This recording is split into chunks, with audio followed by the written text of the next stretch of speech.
কি গো দাঁড়িয়ে গেলে যে? চলো। আমার তো ভীষণ ভয় লাগছে। আরে তোমার কিচ্ছু হবে না, আমি আছি তো, চলো।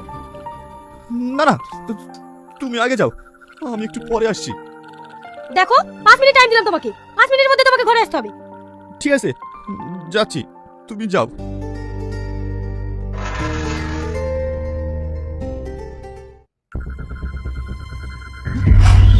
কি ব্যাপার, আপনারা চলে এসেছেন? কি করবো বলো, এটা তো আমাদের হুকুম, পালন তো করতেই হবে। বিশ্বাস করো, তোমার মতো ভালো মানুষের জীবনটা নিতে আমাদেরও খুব কষ্ট হবে। আমরা নিরুপায়। আমি মরণকে ভয় করছি না, আমি শুধু একটা জিনিস ভাবছি, আমার মৃত্যুর পর সালমার কি হবে, ওকে কে দেখবে? বাবা,